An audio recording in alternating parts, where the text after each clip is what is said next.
Careers in Academia, Policy, and Industry panel. I'm really excited to introduce our panelists for today. We have Chanel. If you'd like to go ahead and introduce yourself. Sure, thanks, Ashley. Hi, everyone. My name is Chanel.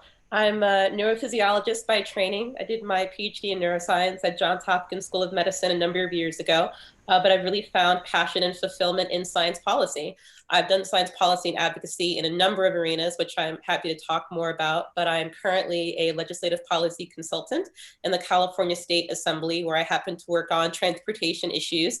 So I went from brains to trains and planes, but it's all networks, right? And so in this role, I bring a very data-driven perspective to advising decision makers on the best way to make informed choices about the policies that they're drafting for Californians. Thank you so much for having me here. Thanks, Chanel. We also have Tim. Hi, my name is Tim Day.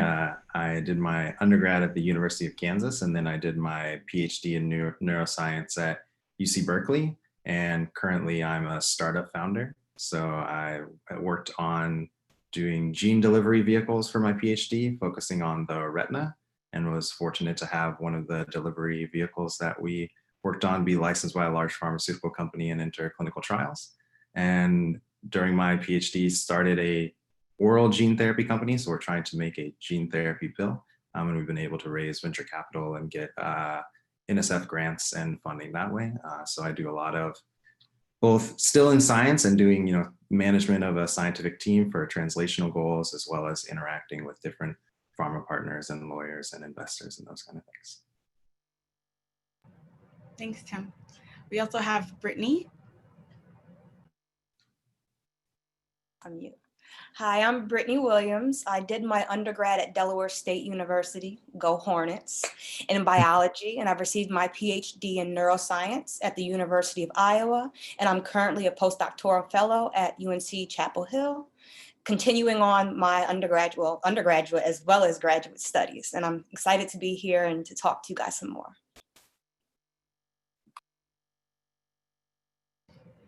Thanks, Brittany. We also have Andre. Thank you, Ashley. I'm Andre White. I'm an assistant professor at Mount Holyoke College, which is a liberal arts and inclusive women's college in Western Massachusetts. In general, my research explores the epigenetic mechanisms that support memory formation. Specifically, I study drug-associated memory formation in mice. I teach the core upper division neuroscience course here, as well as an addiction course. I'm originally from Kingston, Jamaica. I went to undergrad at Dickinson College in Pennsylvania, and for graduate school, I attended UC Irvine in California. Thanks so much, Andre. And lastly, but not least, we have Bianca. Hi, thank you. My name is Bianca Jones-Marlin. I'm currently a postdoc researcher at Columbia University in Richard Axel's lab, where I look at how trauma is passed down through generations using mice as my model organism. I did my undergraduate work at St. John's University in Queens. I'm New Yorker through and through, born and raised, I've yet to leave. And I did my PhD at NYU, New York University, looking at how the love drug oxytocin plays a role in parental behavior. And I did a short stint in teaching before I went on to grad school. And I'll be starting my lab at Columbia University in neuroscience this upcoming year. Great, thanks, Bianca. So before we jump into a bunch of questions, I wanted to start with asking each of you to just describe a typical day in your current career so that everyone can kind of get a feel for what you do on a daily basis. Chanel? Sure. So I am a legislative policy consultant in the California State Assembly. And so our job is to workshop bills. So in the process of a bill becoming a law, our role is to serve as technical expertise sort of consultants regarding, what does the bill actually do, as opposed to what is the author's, intention. Sometimes there's a bit of a mismatch there. We're there to be sort of a, nonpartisan, vetted, experts on the specific policy area. And we're also there to sort of receive input from various stakeholder groups, so your advocates, your lobbyists, your constituents, local decision makers, local government bodies on if this law were to go into effect, what would that look like on the ground? And so let's see, we're nearing the end of our legislative session right now. So that means that if the bill doesn't get passed in the next month or so, then that's it. And so I guess a typical morning begins with me looking at a slate of meetings that I have with staffers who are in the offices of state politicians who have bills that are inside of our committee. These are bills that are due to be put up for a legislative hearing.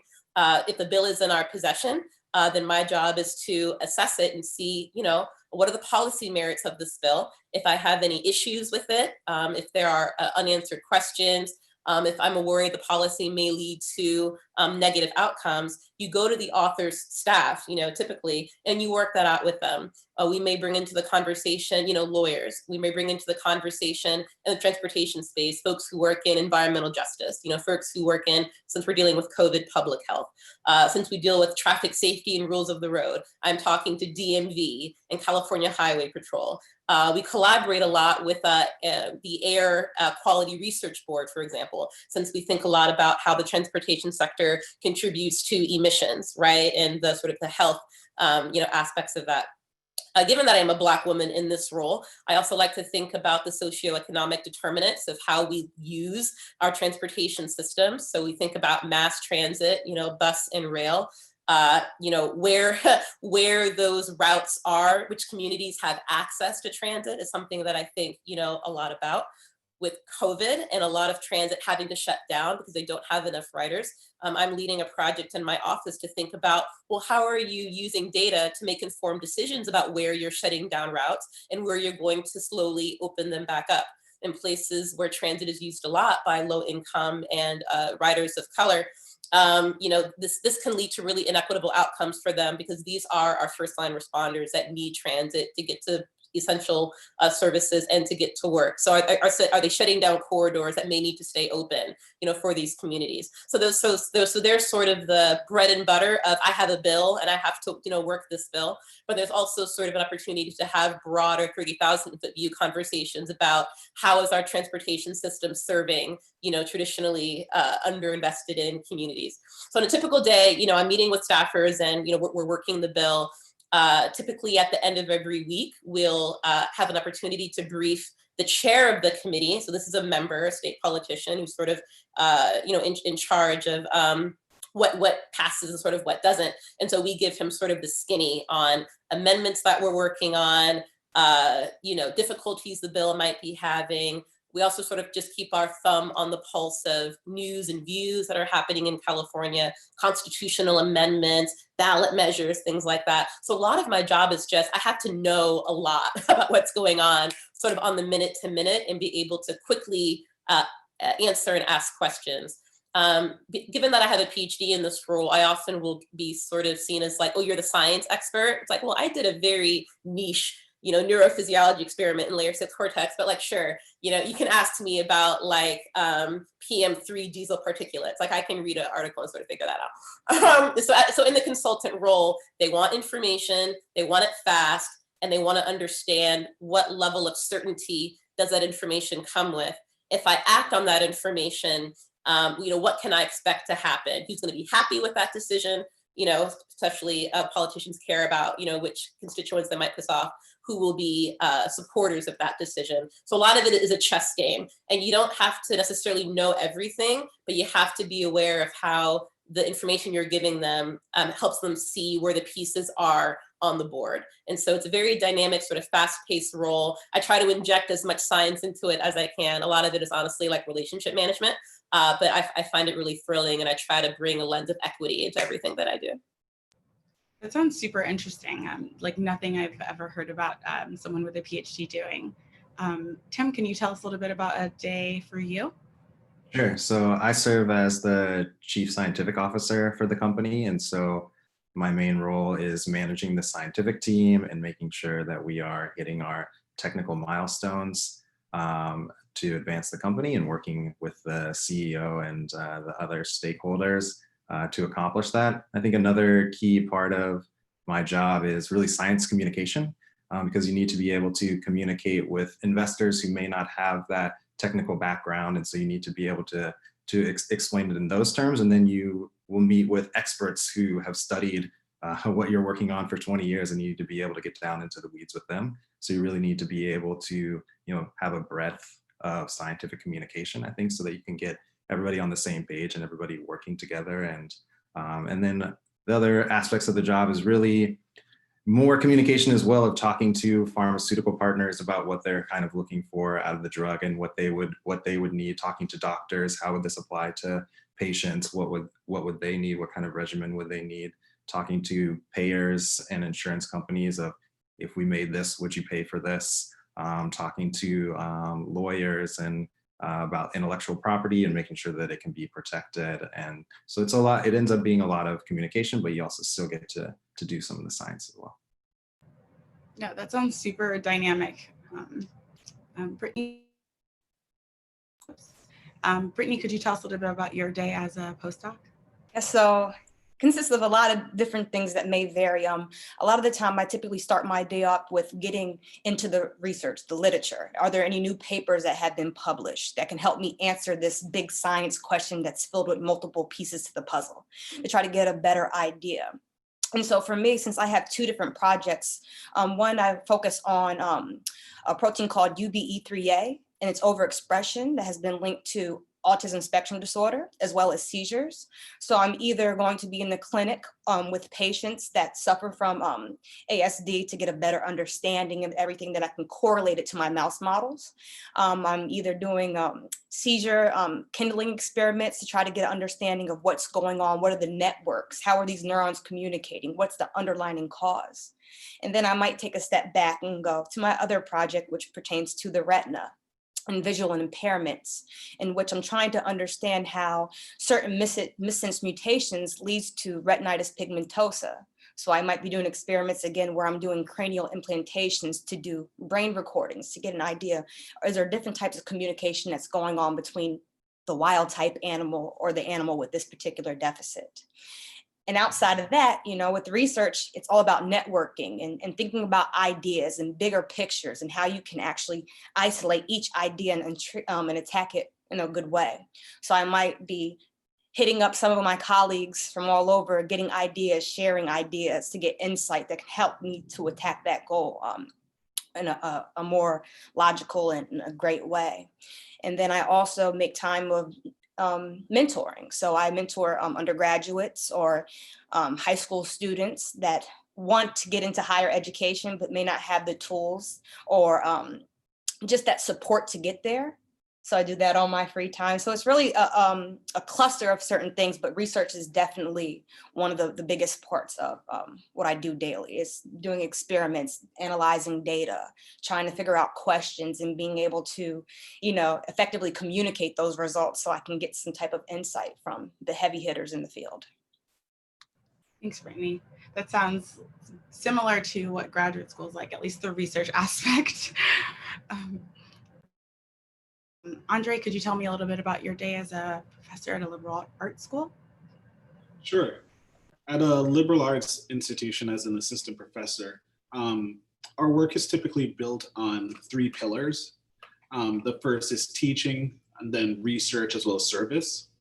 So for teaching, I design and deliver the lecture and the lab components.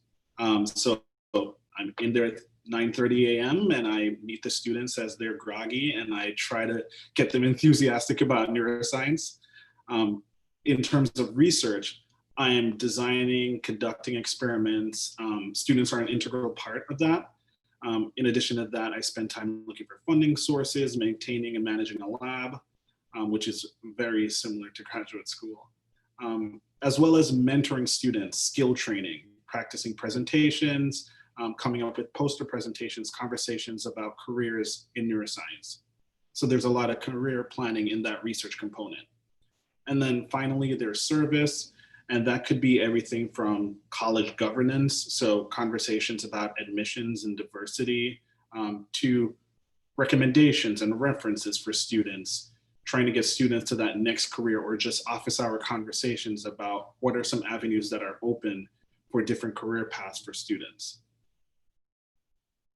That's really cool. And lastly, Bianca? It seems I fall in the arch between Brittany and Andre, where as a senior postdoc, I'm lucky enough to work with an amazing team of a technician that, given the funding that I'm thankful for, allowed a lot for that, and undergraduate students, many of whom are moving on to medical school and graduate school now. But we all meet together, mostly on a weekly basis, individually, then also together, to talk about the work that really their hands are carrying out.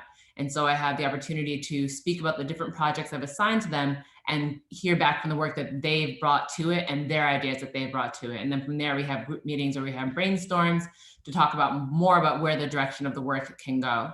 And we also have an aspect of service in which I serve on a few committees at Columbia.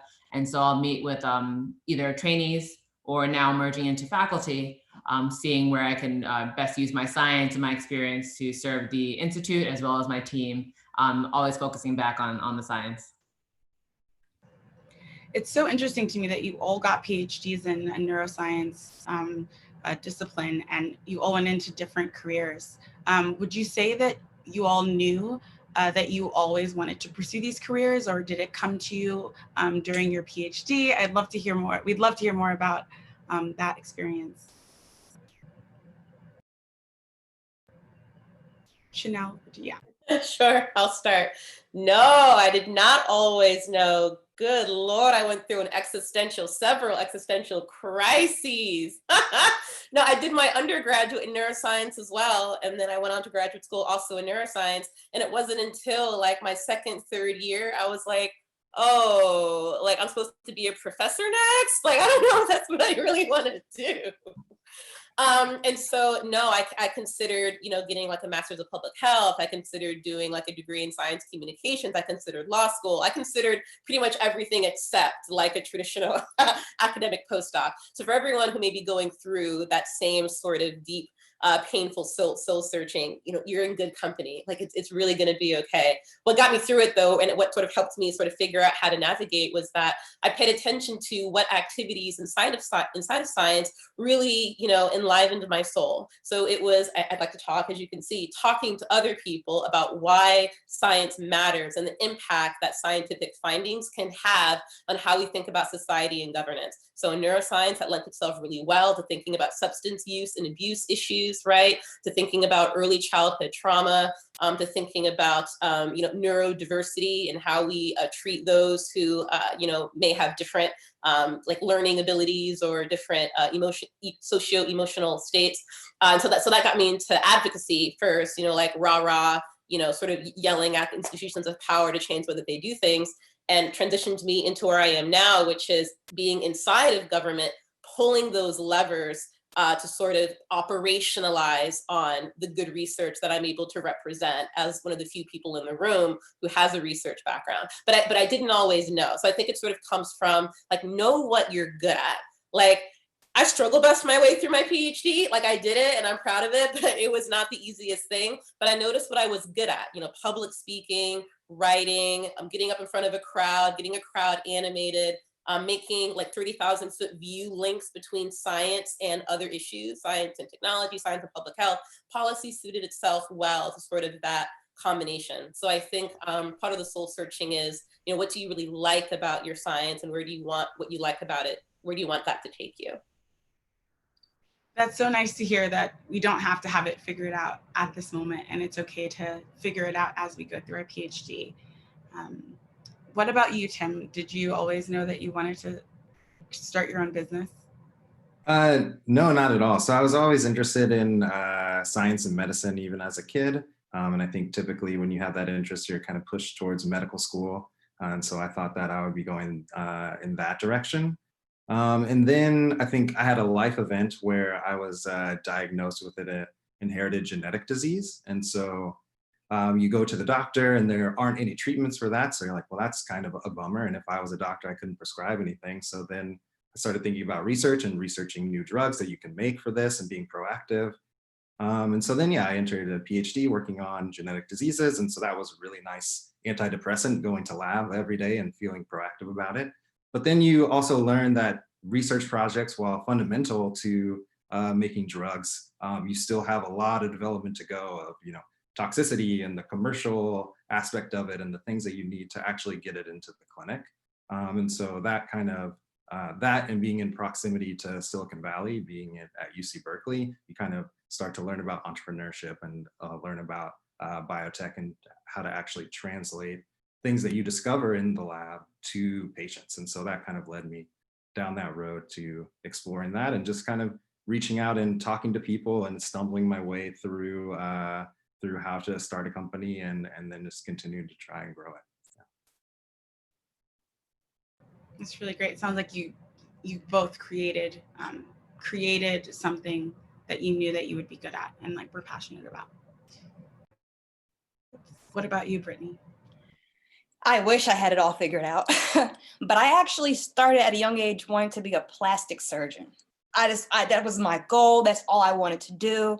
I started undergrad going that direction, and I kind of felt myself missing something. I wanted something. I couldn't put my finger on it until my second year. I went down the hall of the neuroscience department at Delaware State University, and I saw the posters. I said, oh my God, what is this? What is this? So I started reading all of the different, oh my God, it was just like mind blowing. And my mentor that became one of my best mentors at that time saw me every day come down the hallway and stop and look. And so she was like, come into the office right now. We need to talk. And after that, my mind was blown. I immediately changed my major and started working full time in her lab, where I started working on neuroscience research. And after that, I said, I know what I want to do, and went to University of Iowa.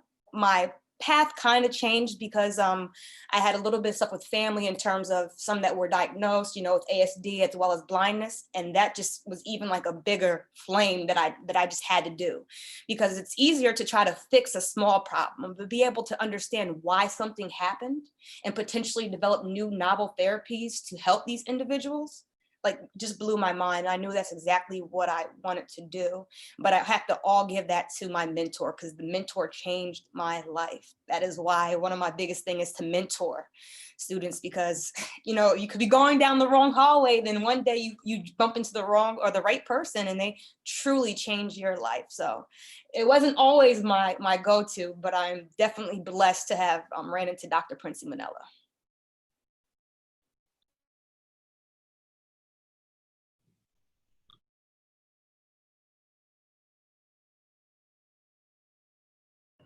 Andre? Yeah. I wasn't sure if I was next. Do you think someone who studies memory would remember the sequence?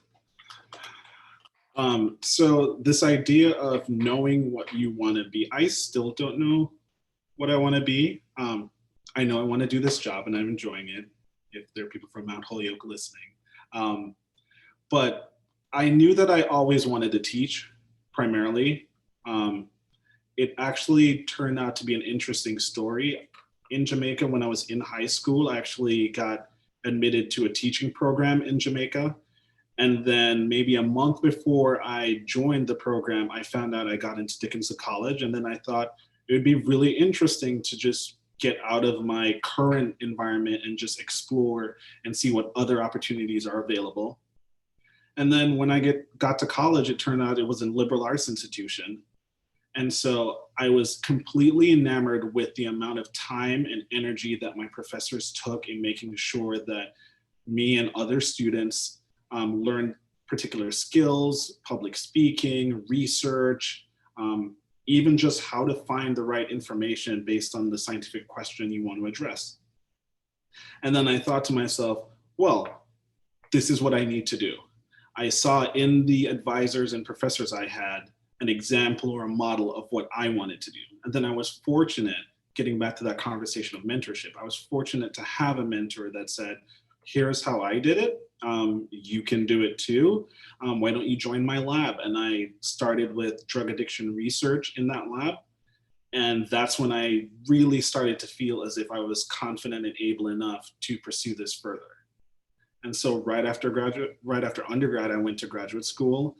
Continued on the same path where everyone pretty much tells you I know this road towards becoming a PI, it's really set, and I can tell you all the different grants you should apply to, and I can tell you all the different ways you can get into this profession. But I didn't get a lot of information about, well, what if you want to teach as well as do research?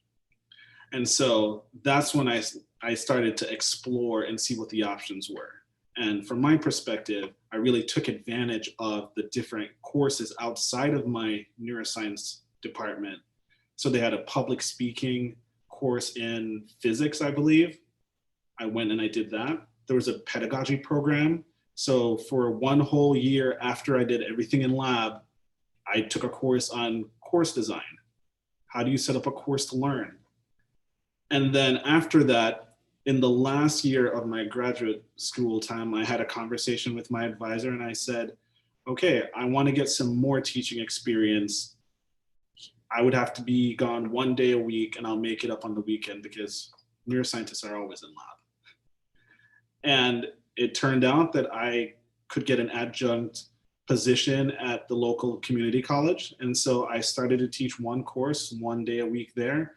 And those experiences made me more confident to go into this teaching position. So with that, Andre, we actually have a follow-up question. What are some of the challenges that you've found working at an undergrad institution? Do you think that it's more demanding than an RO, like at a liberal arts institution compared to an R1 institution? I am loath to compare across occupations, but from my perspective, I can talk about some of the rewards and challenges. So I feel as if in my job, there are many different things that I'm juggling all the time. There's no compartmentalization.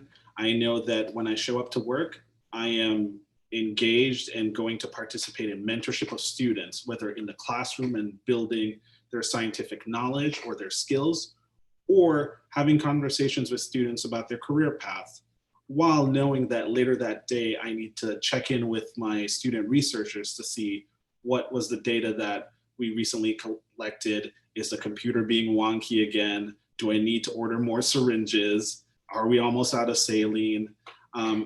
As well as once a month going to a more campus-wide committee to talk about some of the issues in the governance of the college.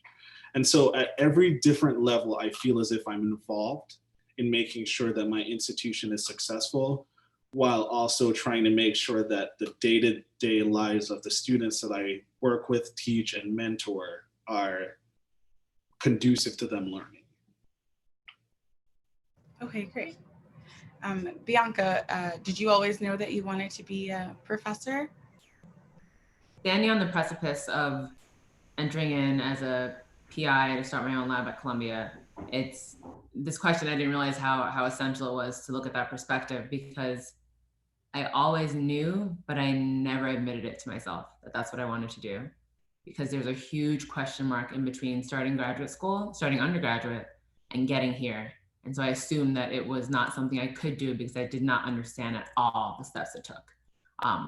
And only standing here looking back that I realized that this is always what I wanted to do. And I just made things up along the way to figure out how I would get here. And the fact that I am here is just, I'm very thankful for it. So I started grad school as adolescent education. I've always loved I always loved teaching, and I always loved biology. So that makes sense to become a biology teacher. And I knew I loved science. So I figured I'd do pre-med, biology teacher, and I'll decide between being a doctor or a pre-med or a teacher. And deep down inside, I knew, like, I think hospitals are germy. I don't want to be there. And so there was a tension that I was ignoring as well. Like, you don't really want to do that, B. And similar to Brittany, I was walking through hallways first year of undergrad, and I saw a poster that said, "Do you want to be on a full scholarship?" Yes, indeed I do. And so I went to this meeting, and the meeting, we sat down, the group of people, and an individual came up, stood in front of the crowd, and they said, "This is the IMSD program, Initiative for Maximizing Student Development Program." And there's also a representative from something called the Ronald E. McNair program. And they said, "Does anyone want to get a PhD? In fact, does anyone know what a PhD is?" And everyone around the room lifted up their hands. So I was like, I did not know what it stood for. I did not know what it was. I had never met a PhD. And it was that program, that meeting, that switched on the light that said, oh, if you wanted to do teaching while also still doing science, here's a path to do it. And so I started off in a lab studying fungal genetics, that moved on to summer programs in neuroscience. And I realized, oh, my teaching, my love for teaching, I'm certified to teach 6 through 12. I did it for a year. This can fit into the science and neuroscience. And slowly those things started to build up where I went to grad school and I was like, okay, well, I graduated similar to people now, undergraduates now who are graduating in 2020. My graduate year was 08, 09. Yeah, that's when everything was also falling apart. And so there were hiring freezes, you didn't know what to do. So many people were going to grad school or going back to school. And those external pressures that I couldn't control, plus what I learned and pieced together along the way, led me here. And so I started graduate school, into postdoc, and yeah, now into faculty. That's great. I didn't know that you were a teacher. That's really cool to learn. And it's great that you get to tie in your teaching experience and training into professorship. So we actually have a question for Bianca, Andre, and Chanel. And the question is from the audience, and it's, were you guys recruited? And how did you set yourself up for the career that you're in now? Yeah, I can take a stab at that. How did I set myself up for the career I'm in now? Was I recruited? So for the current position I am, in a sense, I was well set up. So I went through a science policy fellowship that places STEM PhDs inside of the California State Legislature alongside other staffers and teaches you, how to be a policy analyst. And then out of that role, I immediately segued into a more full-time position. And it's extraordinarily common for folks in the Capitol building to recruit from this group of science scholars who, like me, transitioned from STEM academia into policy. And then prior to that, sort of setting myself up, I did just a tremendous amount of networking, mostly on the East Coast. It started with, back to the question you asked before about when did you sort of know what you wanted to do? When I started doing it and it felt right and it really lights your fire. So I guess one of the first things that sort of set me up was co-founding Johns Hopkins Science Policy Group with another colleague of mine, and being in that position to create a space for exactly this mission, to empower early career researchers as a constituency to stand up for science and science-driven policymaking. You're bringing like-minded souls to the table, not only, in graduate school, but also people in the community, nonprofits, community organizations, city council that are doing that work. And so then creating relationships, even starting from grad school, with people that were in a science policy career or were doing a AAAS, fellowship, for those of you that are familiar. We're saying, hey, this is what you're interested in. I know people that you can talk to that can help you, sort of think about next steps. I let my mentor know. This is really key because she was Solange Brown. Was incredibly supportive. And so she was encouraging me, again, to reach out to people while I was in grad school, to those that could help usher me sort of into those careers. I was able to take advantage of professional development office opportunities where I did a little off-campus sabbatical for 2 months where I had finished all of my experiments. I had written my thesis and all I had to do was cross it over to the bursar. But while I still had the moniker of student, I went ahead and did a student, sabbatical in a research member society public affairs division, and created relationships there with their policy director and their, legislative affairs director on Capitol Hill. Went back, turned in my PhD, and then that launched me into other positions, in and around Washington, which then got me the job in California, that then got me the job here. A lot of it ended up being, let people know, really, you have to put out that radio frequency. This is what I'm thinking about. This is what lights my fire. And folks have always been so eager and happy to say, oh, you're part of my tribe? Oh, excellent. We're looking for you. We need good talent. We're looking for, young, brilliant, especially Black people to be part of this community. Let me, do a warm handoff, between someone that, knows about a position, knows about that internship, knows about that mentor. Here's a link to various things that you may want to apply to. Excuse me. And so I think being willing to really put yourself out there, and especially in the beginning when you're not quite sure, being willing to be vulnerable. I think this is what I want to do. I'm not sure. How can I find out? Start doing it and see if it feels right. Talk to people who are doing it and see if that conversation resonates with you such that you see yourself sort of following that path. And so I think I've been sort of chasing my mentors, down the science policy path for the past several years. And so far it's worked out pretty well.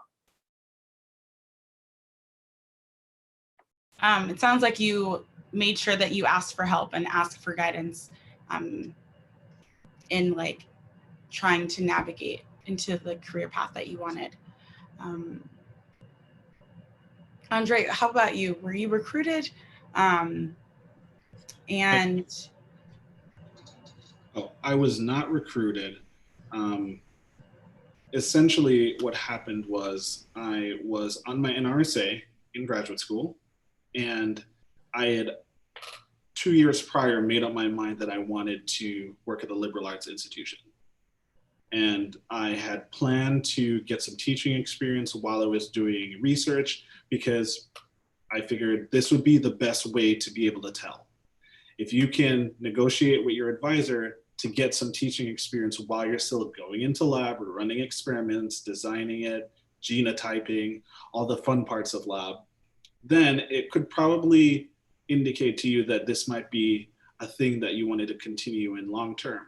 And I just wanted to amplify a couple of things that Chanel said. Part of that goal was to think about what a successful person in the career I wanted would look like. And not just what did they do day to day, but what skills do they have that made them good at their job? The professors that I liked learning from, what about their teaching was superior to those I didn't like? The research that I like to conduct, what type of research interests me, what questions did I want to ask, and also did I have the skills to conduct that research? And so I spent the last year of graduate school really working on that professional development. And then the other thing is networking. So I reached out to some of my undergraduate professors, and during those conversations, I thought, oh, well, one thing that I could do is, I should probably say that my trajectory is kind of atypical. I went from graduate school to visiting lecturer to an assistant professor. So I didn't do a postdoc.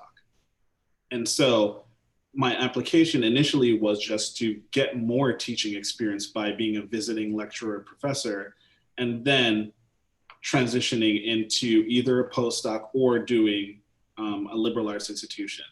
And then it turns out that the right timing met my skills, and then I was able to apply for the job after being at Mount Holyoke for a year.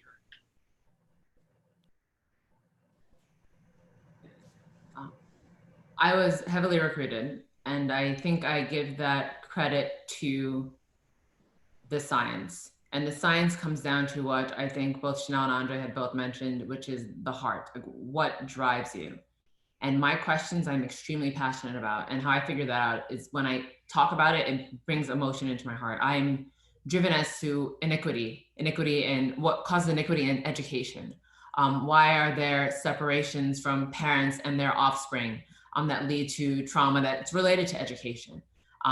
These questions like stir my spirit and bring like tears to my eyes. And so when I focus on the questions that I'm answering in science, I think that brings out all of the excellence in those questions that need to be answered, and then everything else falls into place. And so in graduate school, I focused on a lot of these questions relating to parent offspring relationships, and that led to some pretty solid publications that led to recruitment after graduate school, similar to Andre. But I chose to do the postdoc route, still asking similar questions, but and adding new techniques.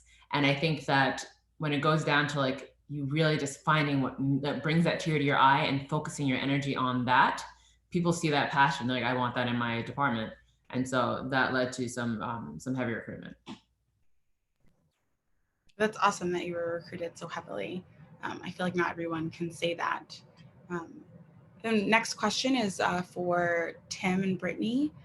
What was the resource that you guys found the most useful following your PhD as you're entering into a startup and a postdoc? Yeah, I guess similar to some of the other stories of figuring out ways to kind of dip your toes in the water before you fully commit, I think are good ways, like Andre with the teaching experience. So I also had very supportive advisors, and I was able to take a leave of absence during my PhD to do a startup incubator program. And that kind of, let me test out both the business idea as well as if that was a good fit for me. And also brought in a lot of resources, since I come from a very scientific and technical background, learning about the business side of things, learning about other aspects of things. And I guess to kind of echo everyone as well, yeah, just networking is huge. You won't always be able to Google the answers. And I think and if you can, then other people can too. And so I think you get a much better competitive advantage if you form strong relationships with people that are smart and high integrity and hardworking. And I think those are the best resources are the people.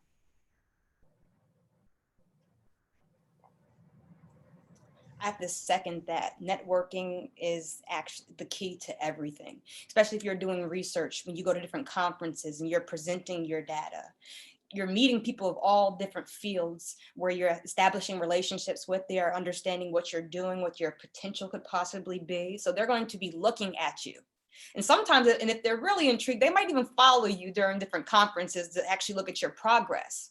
And so that's super important, as well as trying to get involved with other things, like, for example, the Neuroscience Scholars Program. Awesome. It opens doors for a lot of people. And I have gotten a lot of benefits from being a neuroscience fellow in that program. So I think, like, I want to piggyback the resources is definitely networking and trying to find different ways to where you can do that. And at the same time, that's going to build upon your foundation to make you more, how I say, just make people like with Bianca, how she was heavily recruited. It doesn't go unnoticed. And I would also just say that if you are interested in doing a postdoc afterwards, look at different resources of writing papers, effectively communicating, presentations, being able to put together publications or review a manuscript. That all would definitely help facilitate the next step and make it a lot easier for you. So overall, it seems like networking is something that we should all be taking note of. And trying, as we continue to navigate through our PhD or postdoc, to continue to network and stay connected with people. This is a question that any one of you can take. So if one of you could take this question, that would be great. Have you ever felt tokenized, and how do you deal with that? And specifically by your institution or like in science, have you ever felt tokenized?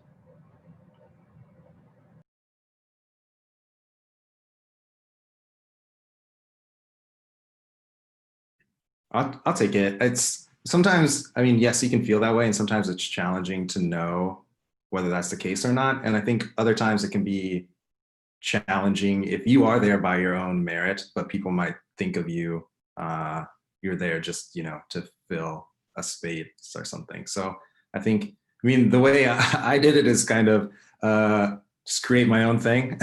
That's one way to get around it, but not everyone can do that. And I think it is challenging, and you can have those. I definitely have had those feelings for sure too. And I think kind of what Bianca said, as well, as you let your work speak for yourself. Like if you are doing great work, then there's no denying that you should be there. So you let your work speak for yourself. Tim, you said what I was going to say, so I guess that makes it easy. Hands down, I've definitely felt that way. And when I first started grad school, it was like a week in, and we were having a happy hour, and I had a classmate pretty much, when we were introducing ourselves, like said aloud in the group, "You're here because you're Black." And it's one of those moments where you're like, as tears like well up in your eyes, and like you don't really want to address it because you're new and these friends are new, and then you're like, oh my gosh, maybe they're right because everyone else here is not Black. And as I've gone through these tiers in my education and in my training, it's hard not to feel that way, especially when our numbers are so low and there aren't many Black people in the room. But what I've come to conclude, whether or not I'm here as a token, who cares? I'm here. So because I'm here, I'm going to bring the best work I do. I'm going to bring the best possible Bianca I can to the table. And so you're welcome if I'm a token because I just slayed it. And if I'm not, well then good, I did my job anyway. Because that mentality is just going to wind up tearing us apart as individuals, and it's such a heavy load for us to carry that it's not positive energy. It doesn't add at all to my science, questioning whether or not I'm here because I'm Black. Because when it comes down to it, I'm here. So that's the mentality I take towards it. I can definitely add to that. I've had the feeling of being in a lab course where your partner doesn't think that you're going to pull your weight in the lab, so there are assumptions made about you. I've also been at undergrad photo shoot where they're like, oh, let's just take a picture of everyone. And then your face ends up on like financial aid. And like, this had nothing to do with anything.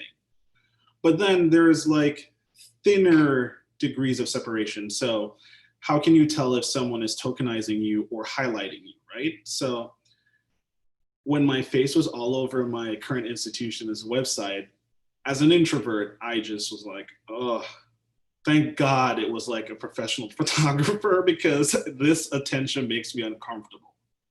But then I realized subsequently that for me personally, whether it's tokenism or highlighting, my feeling is that if I can be a beacon for other students of color, to know that there's a professor there that may look like me that I can reach out to, who might understand my situation, then however it happened, I'm using this opportunity for the benefit of all the students that I interact with or wouldn't have had the chance to interact with because they didn't know I was here. I definitely agree with everybody. Everybody dropped really big jewels. I just want to say that imposter syndrome is real. People do suffer from that. You know, I felt like a token before, but the way that I got out of it is more so like Bianca said, okay, I'm here. But since I'm here, I want you to hear me. So every little opportunity that I may be able to go against, whether it's for a fellowship or a grant, I make sure that you hear me. I make sure that I put my best work there. So when I get it, you know that it wasn't handed to me. That was my hard work, something I'm proud of. And that keeps me going like, okay, I'll move in silence, but I'll leave a trail type of thing. I love that. Yeah, I feel like those words of encouragement are going to like mean so much to all of us that are listening. And on that note, I guess I'm just wondering, how do you guys or you all stay motivated in light of potentially being tokenized and just like the weight of science in general? In my role, what sort of ignited my flame about policy was really advocacy. But in my day job, I am expressly and very specifically not an advocate. You know, I am a nonpartisan science, policy consultant, advising on technical matters and, sort of advising on policy process.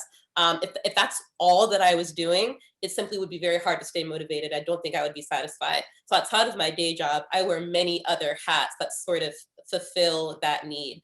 For example, for folks who may be listening that are interested in science policy, I serve as the Mentorship and Professional Development Coordinator over at the National Science Policy Network, which does just that, supports science policy and advocacy activities, programs, grants, financing, career opportunities, et cetera, for folks who are in that field. So that really fuels me. Teaching coursework, on the side, often in science policy and advocacy, for students.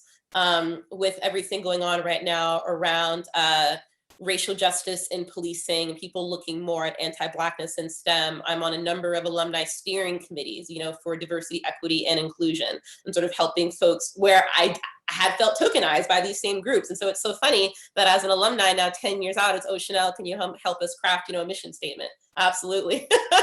And so these are other things that you can do.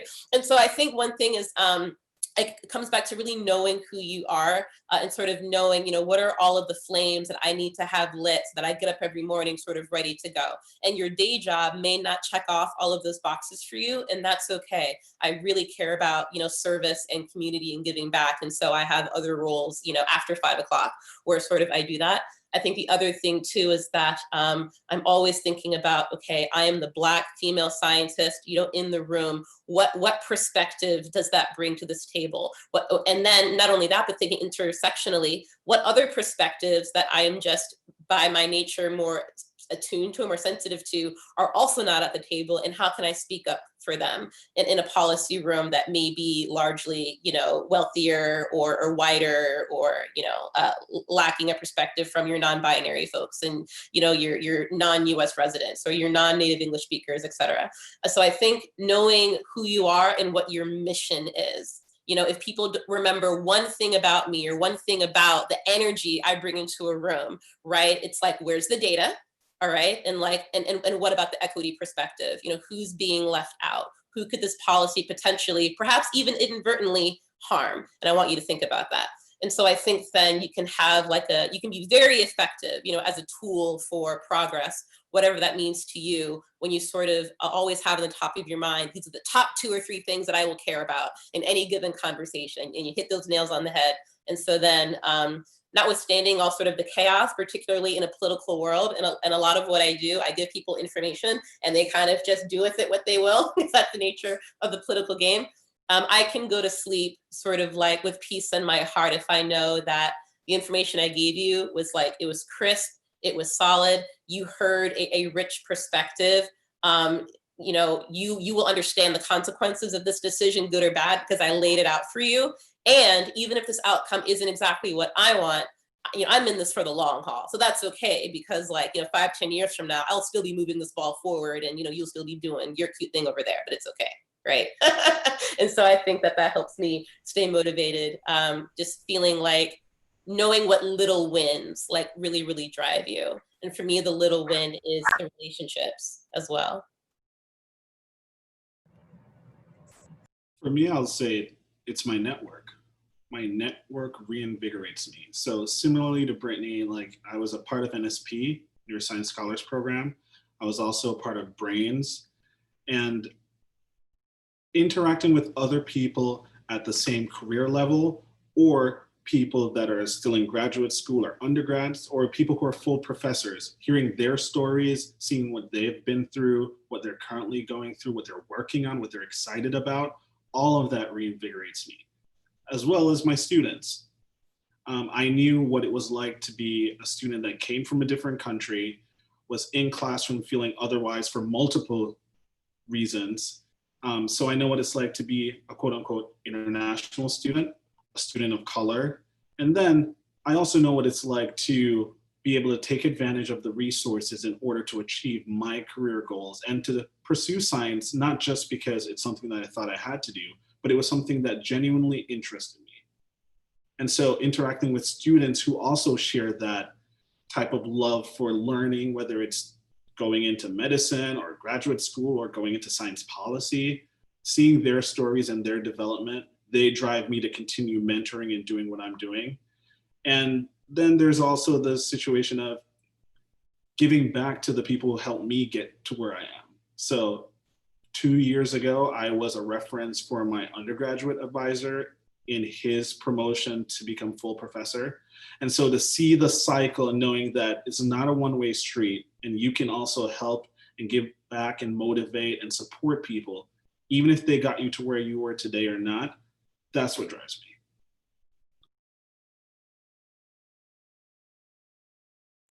me. Great. So we have about 7 minutes left.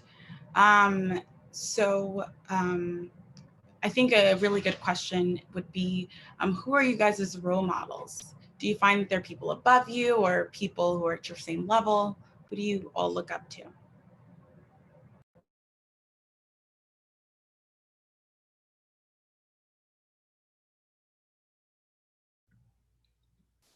I can start off. My role models have been my mentors. And my mentors, my graduate school and my postdoctoral mentor are both 2 white males who have shown their love for the science and also their love for mentorship. And I think it's an important, I note that there are 2 white males because going into our respective fields, we may not have someone who is exactly coming from our background, who may have young children. I have 2 young children, who may be a female, maybe Black, who may be first generation college student, come from low SES. All these things we may not find, and therefore we need to find things that are admirable in other people. And so I've found traits that I see in my mentors that I want to build in myself, and I see ways that they navigate situations that I admire so much. And so my mentors really are my role models. And then knowing that in the background, I try to take that energy to my job so that I can be a role model to other people while still covering other perspectives that my role models couldn't. And so they're great. I fully second that. My mentors, or excuse me, my mentors are also my role models. For example, my graduate PI Solange Brown, MD, PhD, who was there for the existential, investigating, was incredibly patient and warm and just really encouraging about how I was sort of going about that thought process, and continues to support me to this day, years being out the lab. I would also say that my role models truly are my peers, especially peers coming out of various science policy, fellowships or other associations, or like National Science Policy Network. So for example, the board of directors of that organization are among, some of my role models. Some of the folks that graduated out of the California legislative training, program are some of my role models, and they're currently at RAND, or they're working in the State Department, or they're running for office, in various places. And so when I look at what sort of my community of like-minded peers are doing, it so excites me, and I'm so happy to sort of learn from how they're approaching it, given where they are in life, especially if they're a bit ahead of me, and maybe they're having children, thinking about having children. They're running for those board seats, they're raising tens of thousands of dollars for a nonprofit, and seeing them do that and knowing that we come from a similar background and have shared values, that opens up doors for me about what's possible. And I think that's what role models really do for you. It sort of inspires you as to what can be possible. And so I really lean, again, going back to the importance of community, on seeing how my peers thrive, also appreciating their challenges and how vulnerable they are about where it gets hard and how they're navigating when it gets hard, to sort of think even more boldly about what I want to do next. Because if they can do it, perhaps they can help walk me through how I can do it too. And that just sort of de-risks, or it can help remove fear that a lot of us may have that keeps us from taking, like bold steps. That's great. And on the topic of mentors, this will be our last question, but what is something that you want to tell future neuroscientists? And we can start with Tim. Sure. I think Chanel touched on it. I think the important thing is to challenge your limiting beliefs. I think all of us can have limiting beliefs about the mindset of what you think is possible for someone like you.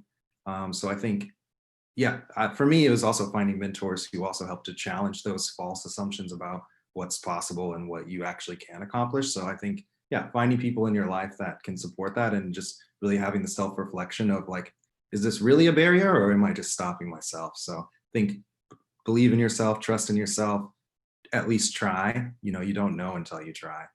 So I'd say, challenge your limiting beliefs that we all have. I guess that's me, right? I think it's important to know that mentors come from all different walks of life. They don't have to be somebody that's been in the game 10 years. They can be somebody that's in your program 1 year above you.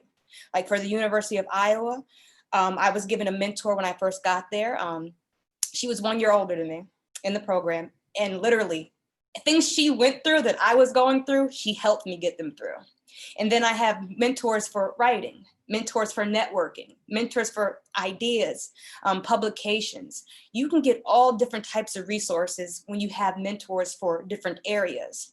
But one important thing, if it's your mentor that, they have the job you want, or you're joining their lab, I think it's important to also have conversations with them. For example, if you're in grad school and you're joining Professor A's lab, sit down, ask them, what do you expect from me? This is what I expect from you. Generate that ability to have open communication, so therefore they can guide you to where that you need to be. If not, they can link you up with another mentor that can help them assist you. So it's really just the game of actually knowing what you want and not being afraid to talk to people, to reach out. Oh, random person, LinkedIn, they're doing what I want to do. Oh, hi, I'm interested in your work. Start a conversation. That can be a potential mentor that can change your life. So just getting out of the box and just really going for it. And everybody loves flattery. Yeah. They do. That reminds me of the old joke about going into your interviews for graduate school. And it's like, oh, just briefly talk about what you do, and then the professor will spend the rest of the time just talking about what they do. I think the best advice is that of compound mentorship, finding different people that embody the different skills or goals that you're seeking. From the other perspective, though, I think it's very important to be introspective. So be really critical in thinking about what you're good at, what you're not good at, what you want to learn, how you can learn it. It's okay saying that like your mentor isn't doing X, Y, and Z for you, but do you need that single person or those people to do that for you? Are there things you can learn where you can feel like it's in a more safe and comfortable environment where you don't have to put yourself out there? You can build up your confidence and then pursue the right mentor. So in terms of mentorship, people also like to think about it as the person helping you, but think about who you can mentor and how does that help build your skills, make you think critically about where you are in your career and where you still have left to touch other lives or to learn different things.